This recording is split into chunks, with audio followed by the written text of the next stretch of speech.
अस्सलामुअलैकुम बच्चों, क्या हाल चाल हैं जनाब। इस वीडियो लेसन में हम इंटरनल रेट ऑफ रिटर्न को डिस्कस करेंगे। इंटरनल रेट ऑफ रिटर्न का एक फार्मूला मैंने मेंशन किया है और ब्रीफ सी डिस्कशन करेंगे ताकि जब हम अपने सवालात करें तो फिर इसको मज़ीद डिटेल में डिस्कस करें। देखिए, जब आप इंटरनल रेट ऑफ रिटर्न की बात करते हैं ना, तो इंटरनल रेट ऑफ रिटर्न ये बताता है कि आपने कहीं पर पैसा लगाया है, इन्वेस्टमेंट करी है, वो इन्वेस्टमेंट आपको सालाना बेसिस पर क्या रिटर्न कमा कर दे रही है। साथ में एक और टर्म कभी कभी आप सुनेंगे, वो है cost of capital. Let's say cost of capital है 8%। सर, कॉस्ट ऑफ कैपिटल का क्या मतलब होता है? अभी हमें बिल्कुल बेसिक चीज़ें लेकर चलनी है। आगे वाले पेपर्स में कॉस्ट ऑफ कैपिटल को कैलकुलेट करने के 20-20, 25-25 मार्क्स के सवाल होंगे। कॉस्ट ऑफ कैपिटल का फॉर टाइम बीइंग आप यूँ मतलब समझ लो कि आप एक बैंक गए और बैंक को बोला कि भाई मुझे 1 साल के लिए 100 रुपये उधार चाहिए। बैंक ने बोला हम आपको 8% इंटरेस्ट रेट पर ये पैसे देंगे, यानी कि 1 साल बाद जब लौटाने आओगे तो 108 लौटाना। तो हम कहेंगे कि बैंक से फंड्स ऑब्टेन करने की जो कॉस्ट है वो 8% है। यानी कि बैंक से अगर मैं 100 रुपये लेता हूँ और 1 साल बाद 108 रुपये वापस करने हैं तो बैंक मुझसे 8% इंटरेस्ट चार्ज कर रहा है। इसको फॉर टाइम बीइंग आप कॉस्ट ऑफ कैपिटल समझ लें। With the passage of time आगे वाले पेपर्स में और कॉन्सेप्ट जब हम पढ़ेंगे तो उसमें या सवालात करेंगे तो फिर मज़ीद इसको कॉम्प्लेक्स तरीके से डिस्कस करेंगे जनाब। तो हमने ये तय कर लिया कि भाई मैं बैंक से पैसे ले रहा हूँ, बैंक मुझे बोल रहा है 100 रुपये अगर आज लोगे तो हम आपसे 1 साल बाद 108 रुपये लेंगे, यानी कि 8% मेरा कॉस्ट ऑफ कैपिटल है। यानी कि जहाँ से भी मैंने कैपिटल या फंडिंग ऑब्टेन करी है उसके अगेंस्ट जो मैं कॉस्ट पे कर रहा हूँ वो कॉस्ट ऑफ कैपिटल कहलाती है। अब आ जाते हैं हम एग्जाम्पल नंबर 1 पर, और बड़ी सिंपल सी एग्जांपल है। इसमें आईआरआर का हम फॉर्मूला अप्लाई नहीं कर रहे। ये एग्जांपल ये है कि आपने बैंक से 100 रुपये उधार लिए, बैंक को 1 साल बाद 108 देना है। वो 100 रुपये जो आप ईयर 0 पर आज बैंक से उधार लेकर आए वो आपने एक जगह इन्वेस्ट कर दिए, और जहाँ पर आपने इन्वेस्ट करे वहाँ से वो 1 साल बाद 110 होकर आ जाएंगे। 100 रुपये का किसी कंपनी का शेयर ले लिया, 1 साल बाद 110 हो जाएगा। 100 रुपये का प्लॉट ले लिया, 1 साल बाद 110 रुपये का हो जाएगा और मैं फिर उसको बेच दूंगा। तो इसका मतलब ये हो गया कि मैंने जो बैंक से 100 रुपये लिए वो मैंने इधर इन्वेस्ट कर दिए और 1 साल बाद इधर से 110 रुपये मुझे मिल गए। क्या मुझे इस प्रोजेक्ट में इन्वेस्टमेंट करनी चाहिए? यस, करनी चाहिए। बिकॉज ईयर नंबर 0 पर बैंक से आपने लिए 100 रुपये, आपने वो इस प्रोजेक्ट में लगा दिए, अपनी जेब में नहीं रखे। ईयर नंबर 1 पर इस प्रोजेक्ट से आपको 110 मिले, उसमें से आपने बैंक को 108 रुपये अगर दे भी दिए तो 2 रुपये आपको बच गए। एक सोचने का ये तरीका। दूसरा सोचने का तरीका ये है कि अगर मेरे 100 रुपये इस प्रोजेक्ट में 1 साल बाद 110 हो जाते हैं तो ये प्रोजेक्ट मुझे कितना परसेंट कमा कर दे रहा है? ये प्रोजेक्ट मुझे 10% की अर्निंग्स जनरेट कर दे रहा है। यानी कि अगर मेरे 100 रुपये 1 साल बाद 110 हो जाते हैं तो 10% मैं कमा रहा हूँ इस प्रोजेक्ट से। ये इस प्रोजेक्ट का इंटरनल रेट ऑफ रिटर्न कहलाता है, या किसी भी प्रोजेक्ट का इंटरनल रेट ऑफ रिटर्न वो रेट होता है जो वो प्रोजेक्ट मुझे कमा कर दे रहा होता है। ये प्रोजेक्ट मुझे इंटरनल रेट ऑफ रिटर्न 10% का जनरेट कर दे रहा है। इस प्रोजेक्ट से मेरे 100 रुपये 1 साल बाद 110 हो रहे हैं, यानी कि मैं 10% कमा रहा हूँ, यानी कि 10% का रिटर्न अचीव कर रहा हूँ। तो इस प्रोजेक्ट का इंटरनल रेट ऑफ रिटर्न 10% होगा। और मेरा जो कॉस्ट ऑफ कैपिटल है वो कितना है? 8%। कहीं से मैं पैसे लेता हूं तो मुझे 8% देने होते हैं, और फिर वो कहीं पे बिजनेस में लगाता हूं जो अपॉर्चुनिटी मेरे सामने है तो मुझे 10% का रिटर्न मिलता है। इसका मतलब ये हो गया कि हम एक रूल कह सकते हैं कि कभी भी अगर आपका इंटरनल रेट ऑफ रिटर्न आपके कॉस्ट ऑफ कैपिटल से ज़्यादा हो तो आप इन्वेस्टमेंट करोगे। जिस तरह से यहाँ पर प्रोजेक्ट्स में पैसे लगाकर 100 110 बन रहे हैं, यानी कि 10 रुपये का रिटर्न जनरेट हो रहा है, और बैंक से जो 100 उधार लिया उसके अगेंस्ट उसको 108 देना है, सिर्फ 8% देना है, तो 2% मैं बचा लूँगा, तो मुझे यस कहना चाहिए।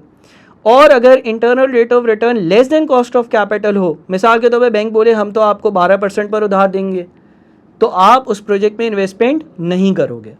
आपके इस लेवल पर जो सवाल आएंगे या इस वीडियो में जो बेसिक कॉन्सेप्ट्स हम डिस्कस करें सिर्फ वो इतना सा है कि किसी भी सवाल का आईआरआर आपको कैलकुलेट करने को आ सकता है, और अगर आईआरआर कॉस्ट ऑफ कैपिटल से ज़्यादा हो इन्वेस्टमेंट करना, आईआरआर कॉस्ट ऑफ कैपिटल से कम हो इन्वेस्टमेंट नहीं करना। ये एक चीज़ हो गई। एक और एग्जाम्पल की तरफ हम बढ़ते हैं। एग्जाम्पल नंबर 2, लेट से आपके सामने एक प्रोजेक्ट है और उस प्रोजेक्ट में आप आज 100 रुपये अगर लगाते हो, 100 रुपये इन्वेस्ट करते हो तो 1 साल बाद 60 और 1 और साल बाद 55 रुपीज़ हासिल होंगे। और आपको कहा जा रहा है कि इस स्पेसिफिक प्रोजेक्ट का IRR या इंटरनल रेट ऑफ रिटर्न कितना होगा, कैलकुलेट कर दो। अच्छा, अब इसके लिए मैं दो प्रॉपर्टीज़ आपको बताता हूँ, फिर आगे वाले सवालात में भी ये अप्लाई करेंगे। दो प्रॉपर्टीज़ क्या हैं? Number 1, if discounting rate increases, अगर डिस्काउंटिंग का रेट इंक्रीज होता है, NPV डिक्रीजेस, तो नेट प्रेजेंट वैल्यू जो है ना वो डिक्रीज हो जाती है। नंबर 2, इफ़ डिस्काउंटिंग रेट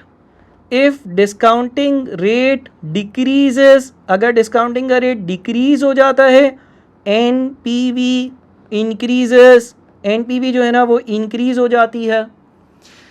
एक और property, if IRR is used to discount, if IRR is used to discount cash flows of a project, NPV is equals to 0। Sir इसका क्या मतलब है? सब भूल जाएं, एक सीधा सा काम करते हैं। लेट से मैं आपको बोलता हूँ कि भाई आप डिस्काउंट फैक्टर्स कैलकुलेट करो और मुझे जो है ना NPV कैलकुलेट करके बताओ, और लेट से डिस्काउंट फैक्टर के लिए जो है ना आप 8% का रेट ले लो, 8% का रेट ले लो। तो पहला डिस्काउंट फैक्टर होगा 1 डिवाइडेड बाय, कहाँ से आया 8%, छोड़ दो अभी। पहला डिस्काउंट फैक्टर होगा 1 डिवाइडेड बाय 1 प्लस 8% पावर 0 यानी कि 1। दूसरा होगा 1 divided by 1 plus 8% power 1, 1 divided by 1 plus 8% power 1 यानी कि ये होगा 0.925। उसके बाद अगला डिस्काउंट फैक्टर होगा 1 divided by 1 plus 8% power 2, 1 divided by 1 plus 8% power 2 यानी कि ये होगा आपके पास 0.857। 8% का अगर हम रेट यूज़ करते हैं, 8% का अगर हम रेट यूज़ करते हैं और NPV कैलकुलेट करते हैं, तो ये तो 0.925 है और ये जो है ना 0.857 है, और मल्टीप्लाई करते हैं तो पहली चीज़ नेगेटिव 100 आ रही है, दूसरी चीज़ जो है ना 60 मल्टीप्लाइड बाई 0.925 यानी कि 55.5 आ रही है, तीसरी चीज़ जो है वो 55 मल्टीप्लाइड बाई 0.857 यानी कि 47.14 आ रही है। और अगर मैं इसको कैलकुलेट करता हूँ तो 55.5 प्लस 47.14 माइनस 100, यह आ रहा है आपके पास 2.6 कह लो। अच्छा, एक और काम करते हैं, सेम कैश फ्लोज लेते हैं यानी कि वही नेगेटिव 100 ईयर 0 पर है, 60 ईयर नंबर 1 पर है और 55 ईयर नंबर 2 पर है, और डिस्काउंट फैक्टर्स कैलकुलेट करते हैं 12% का रेट यूज़ कर। तो हमारे पास पहला क्या बनेगा, 1 डिवाइडेड बाई 1 प्लस 12% पावर 0 यानी कि 1। दूसरा होगा 1 डिवाइडेड बाई 1 प्लस 12% पावर 1, और तीसरा होगा 1 divided by 1 plus 12% power 2। 1 divided by 1.12 जो होता है वो है 0.893, ठीक है जी, ये आ रहा है आपका 0.893, और 1 डिवाइडेड बाई 1.12 की पावर 2 जो आपका आ रहा है वो है 0.797, और ये अगर मैं यहाँ पर पुट इन कर देता हूँ 0.893 और 0.797, तो जनाब ये नेगेटिव 100 है। 60 को जब हम मल्टीप्लाई कर देते हैं 0.893 से तो ये आ जाता है आपका 53.58, और जब हम मल्टीप्लाई कर देते हैं 55 को 0.797 से तो ये आ जाता है आपका 43.84, ठीक है जी। अच्छा, अब 53.58 प्लस 43.84 माइनस 100, ये नेट आपका आंसर बन रहा है नेगेटिव 2.6। अब देखें हमने क्या किया, 8 और 12% का जो रेट मैंने लिया ना, उसकी अगर कन्फ्यूजन है वो आपको सवाल में दिया हुआ होगा। अब आपको दो रेट दिए हुए थे, कह लो 8% और 12%। 8% पर जब हमने NPV कैलकुलेट करी तो पॉजिटिव 2.6 आई, 12% पर जब NPV कैलकुलेट करी तो नेगेटिव 2.6 आई, यानी कि 3 प्रॉपर्टीज़ जो लिखी थी उसमें से 2 प्रॉपर्टीज़ क्लियर हो गई। पहली इफ़ डिस्काउंट रेट इंक्रीजेस, अगर डिस्काउंट रेट 8 से 12% पर जाता है, एनपीवी डिक्रीजेस, तो एनपीवी डिक्रीज हो जाती है, पॉजिटिव 2.6 से नेगेटिव 2.6 पर आ गई। इफ़ डिस्काउंट रेट डिक्रीजेस, अगर डिस्काउंट रेट 12 से 8% पर जाता है, एनपीवी इंक्रीजेस, तो एनपीवी नेगेटिव 2.6 से पॉजिटिव 2.6 पर आ गई। अब हमें सर आईआरआर कैसे कैलकुलेट करना होगा इस प्रोजेक्ट का? अगर ऐसा कोई सिनेरियो होगा कि जिसमें दो इंटरेस्ट रेट्स, दो एनपीवीज दी हुई होंगी, तो आप ऊपर वाला फॉर्मूला अप्लाई करोगे जो मैंने यहाँ पर लिखा था। सर ये कैसे अप्लाई होगा? देखो आपके पास एक रेट दिया हुआ था, कम वाला रेट A% यूज़ करना, आपके पास A% दिया हुआ था 8%, और इसकी जो NPV या नेट प्रेजेंट वैल्यू दी हुई थी वो दी हुई थी 2.6। उसके बाद आपके पास B% या दूसरा जो रेट दिया हुआ था वो दिया हुआ था 12%, और उसकी जो NPV दी हुई थी वो दी हुई थी माइनस का 2.6। ऐसा ही है। अब अगर हम इसको इस फॉर्मूले में इनकॉर्पोरेट करते हैं तो A% यानी कि 8% प्लस NPVA यानी कि A की NPV यानी कि 2.6 divided by NPVA minus NPVB यानी कि 2.6 माइनस का 2.6 multiplied by B minus A% यानी कि 12 माइनस 8 की परसेंटेज। आप इसको सॉल्व करें, ये होगा 8% प्लस, अच्छा नीचे 2.6 डिवाइडेड बाय 2.6 माइनस 2.6 है, सो 2.6 डिवाइडेड बाय 5.2 ये हो जाएगा आपका 0.5 मल्टीप्लाइड बाय 12 माइनस 8 4%, अच्छा 0.5 इंटू 4% 2%, 2% और 8% 10%, यानी कि इस प्रोजेक्ट का जो IRR है या इंटरनल रेट ऑफ रिटर्न है ना वो 10% है। ये प्रोजेक्ट मुझे सालाना बेसिस पर 10% कमा कर दे रहा है। सर एक और प्रॉपर्टी आपने लिखी थी, if IRR is used to discount the cash flows of a project NPV is equals to 0। ये जब मैं सवालात करवाऊंगा तो उसमें डिस्कस करूंगा।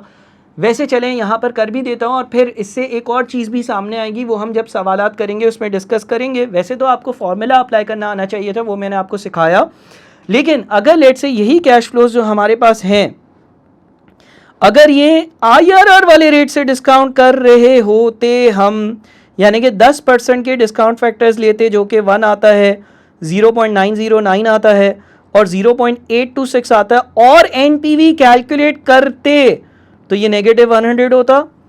60 इंटू 0.909 जो है वो हो जाता आपका 54.54, और उसके बाद आपके पास जो है ना वो 55 जो है ना वो मल्टीप्लाई होता 0.826 से, तो वो हो जाता आपका 45.43।